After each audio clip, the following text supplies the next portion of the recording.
enseñar el músculo. ¡Eh! ¡Eh! ¡Eh! ¡Bravo! Una sonrisa para la cámara, brother. ¿Cuál cámara acá? Saludo.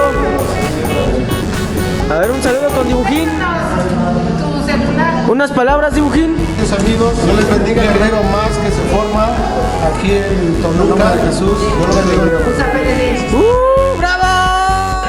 No vistas como nuevo rapaz, envístete de poder con PDD Cloud.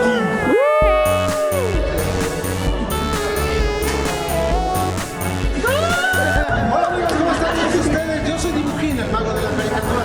Y es una super bendición estar aquí en lluvia de bendiciones en el Valle de Toluca.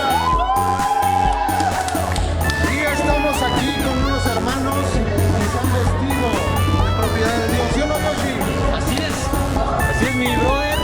Hay que dejarnos de vestir como lobos rapaces y dejarnos de vestir por el poder de Cristo. PDD.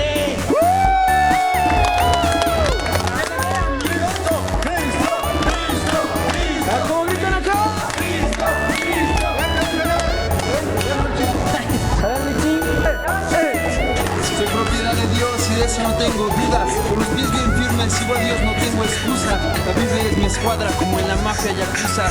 Usa la banda, bro, no tengas miedo, Él te ayuda. Aliento, agotamiento, tienes que ser real, violento. Difícil es llevar a tu mesa el alimento.